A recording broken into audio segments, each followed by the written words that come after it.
Welcome to Keep What You Earn, your judgment and jargon-free zone for entrepreneurs of all levels. Get ready to learn how to scale your business, save money in taxes, and create a business that grows your wealth. If it feels like the financial side of business is like eating your vegetables, well, then think of this podcast as the ranch dressing to make the process a little more enjoyable. My name is Shannon Weinstein. I'm a CPA and business owner on a mission to simplify money and empower others through knowledge. I hope this episode inspires you to take action, but remember that the information we share is for educational purposes only and is not individual tax advice. Now that we got that out of the way, let's start the show.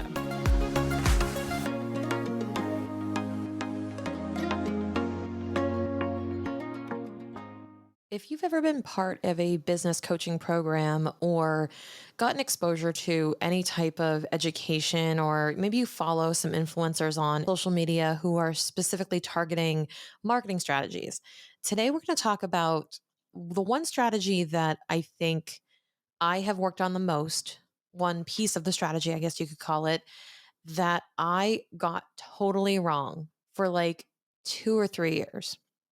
And I thought I had it honed in. I thought I nailed it.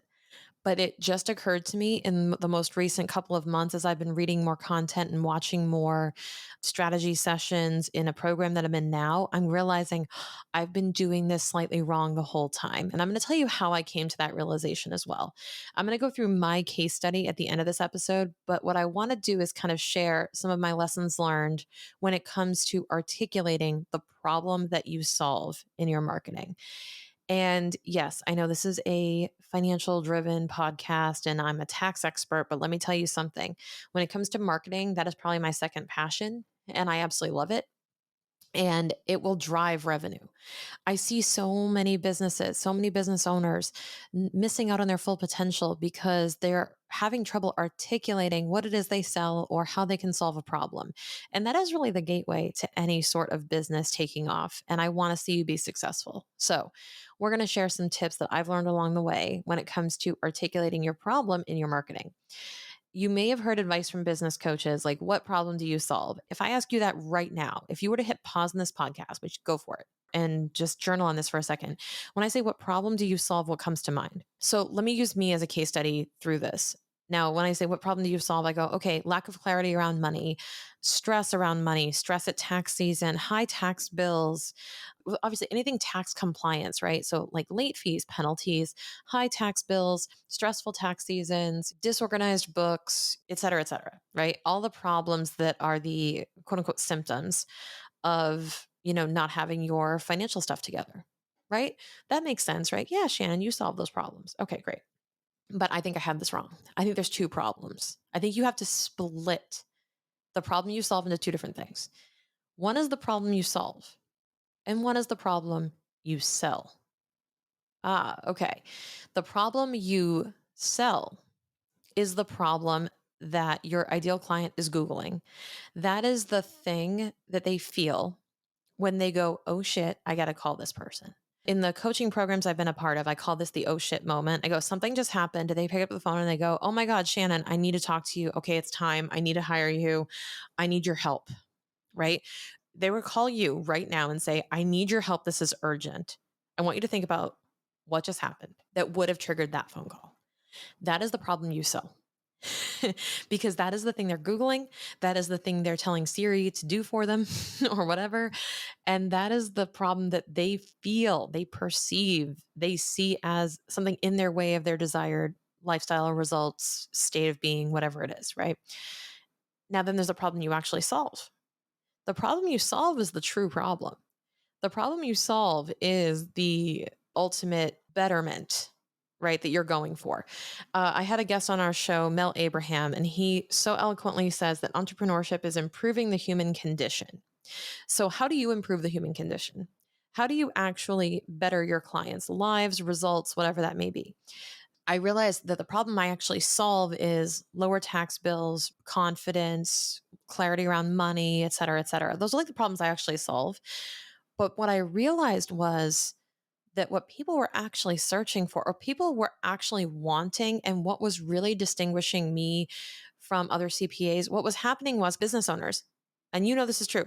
If you need a CPA, you're going to Google CPAs in my area. You're going to Google CPAs. And what are you going to do? You're going to look for people with good reviews, or you're going to ask your friends, do you know a CPA? I'm looking for a CPA. I'm in the market for somebody. So you're not actually like thinking, you're not Googling how to better my cash flow or how to save money in taxes or how to do whatever. You're really just Googling, like, I need a CPA. So I'm in a unique industry where like they're literally Googling to find someone like me. But here's where the marketing comes into play. What I realized was they're Googling these people, but they don't like any of these people. That my profession is full of people who are not likable. Sorry, but we all know it's true.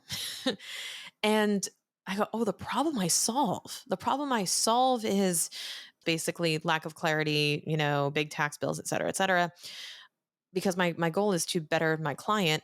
But what they're actually feeling, the perceived problem, is crappy accountants who don't understand them and who don't talk at their level, who are talking down to them, using a crap ton of jargon and making them feel small.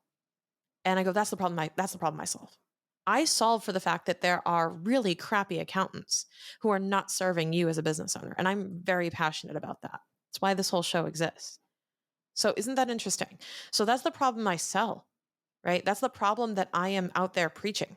Versus, I know though, on the back end, I'm here to save you money in taxes. I'm here to better your financial strategy. And that's what I'm going to be doing. But nobody is buying that. I don't know why. Because, I mean, who am I to judge, right? Because this is something I'm already passionate about. But what I realize is that business owners generally aren't really that excited about this type of stuff. And they're not going to go actively search for that information. They just want to hire a professional they know they can trust. And that's really the problem I'm trying to solve. But I had this backflipped. I was like out there selling the problem I actually solve. And I'm like, oh, that doesn't make any sense. Let's use another example with like nutrition. Okay. So your client, if you're a nutritionist, your client is going to be Googling how to lose 10 pounds, right? Or what foods help with weight loss? What foods are, not calorie dense, which are like the nutrient rich foods? How can I increase metabolism overnight? That's the stuff they're searching for. Now, can you do all that stuff? Probably not. Totally fine. But they're going to be Googling that magic pill. What you're selling is kind of the magic pill, or at least the results of. I'm not saying you're going to go sell the magic pill. That would be lying. But you're going to be selling the results that they want. But what you realize is, and this happened with me, with my nutritionist, right? Is when you're selling nutrition services, you're selling, we can absolutely help you lose that 10 pounds, Shannon. We can absolutely help you do that. But what they don't tell you is, and what they shouldn't tell you, and if you're the business owner, I want you to remember this.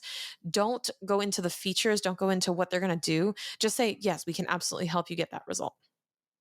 Now, when they're working with you, now is when we go through the transformation. And then that transformation, we're going to go through a lot of mindset when it comes to nutrition, right? So my nutritionist walked me through, she's like, yes, we can help you lose weight. But first, we're going to go through like 6 weeks of mindset work around food.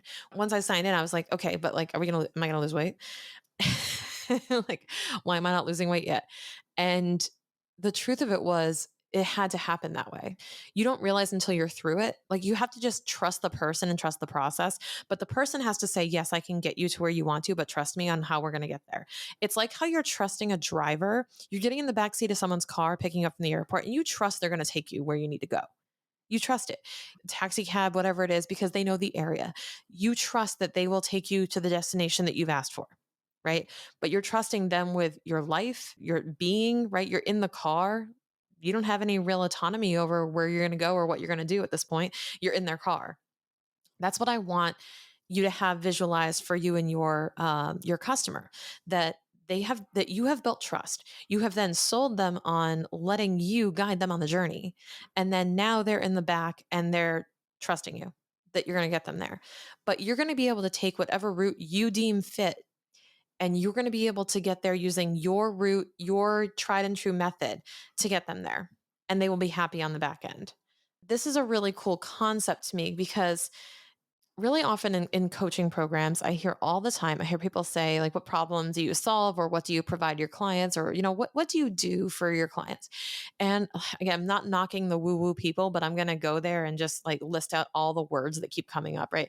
I provide alignment, I provide coaching, confidence, higher self, unlock your full potential, standing in your higher power, higher frequency, et cetera, et cetera. Like, magic, glitter, dust, woo woo stuff. And I don't disagree with any of that stuff. I think it's all legit. But people aren't looking for that.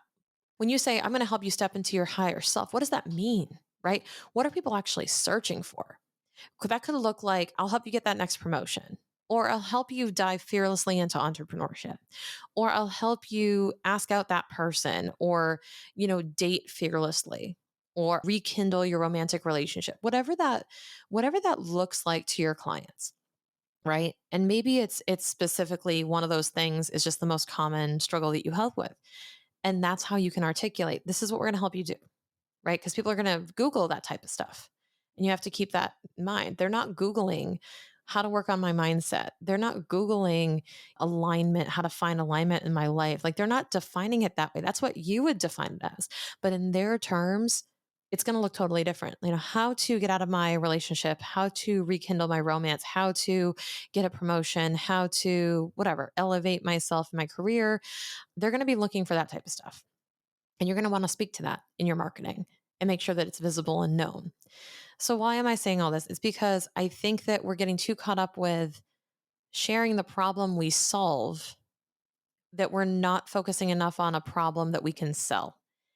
And it's not to be sleazy, and it's not to put up a front and say, or a bait and switch. That's not what we're doing. The whole point here is that you can sell a problem that you truly solve while also, you know, then delivering on the true problem that is there that the client doesn't yet perceive. The issue here is that you don't know what problem they think you solve. Like, what is their problem? What is their perceived problem? Their perceived problem is what you're selling. Then you can bring out, okay, well, this is the real, like, this is the roots behind the problem that you perceive. And then they realize, oh my gosh, this is actually really deep rooted. We're going to attack this at the source and not just apply like some type of acute solution, right? Some type of topical solution. No, we're going to go in there and we're going to get out all the stuff that is causing this. That is what you have to really articulate, is what do you actually do for them that gets them the perceived results for their perceived problem. And that's what you got to sell them. And again, it's not a bait and switch. You're really solving that problem. I'll go back to my example. If you said, okay, Shannon, you said that your problem that you sell is crappy accountants. I go, yeah, and I do solve for that. Every client I've worked with has said, you're not like other accountants. We really like working with you because you listen, you are engaged, we feel taken care of, we feel better than this professional, blah, blah, blah, right? You communicate proactively, you're always available for questions, you're super understanding and patient, whatever, whatever, right? I'm not patting myself on the back, but these are things that people have said to me in testimonials before. And I took that to heart and I said, okay, that's what they're valuing. Then the problem that they're actually seeing out there is accountants that don't do that. Because really, when it comes to accounting and CPA work, a lot of it is commoditized, right? You could Google anyone to do a tax return. This is really how I could set myself up, and differentiate myself in the market. And I'm just sharing that with you because, in full transparency, right? These are strategies I'm implementing in my business and I'm passing along to share with you because I really had an eye opening moment in this program that I'm in around building a personal brand. And I realized, oh my gosh, that's the problem. That's the actual problem I'm passionate about solving and that I can put out there to the world. So, what is your version of that? What is your version of the problem you sell versus the problem you solve? I would love to hear about it. Jump into our community, shoot me a text message, and let me know what you're thinking, how you reacted to this episode, and how we can help you possibly figure out what that is for you and your business. I would love to hear more. Chat with me in the community on Circle. The link is in the show notes, and post in there, and then join us because we do monthly Q&As. So anything that we talk about on the episodes or just anything around business strategy and financials, we're all ears. So jump in, join us for the live coaching every single month on the first Thursday of the month. We'll see you soon.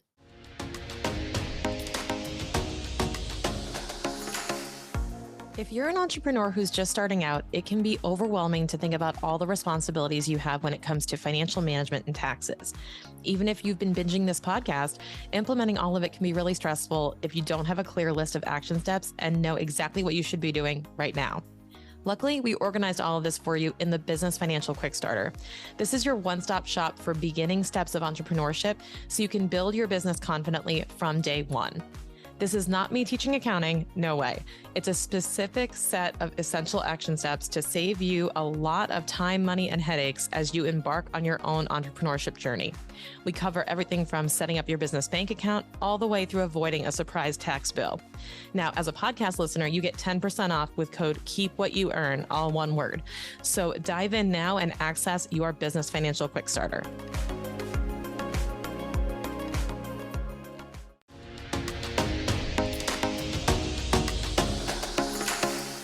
Thank you so much for listening. If you enjoyed this episode, please leave a rating and review on your podcast platform. This small action goes a long way for podcasters to get our message heard by more business owners just like you. Be sure to check out the show notes for links to information about our guests and ways to get in touch with me. We'll see you on the next episode.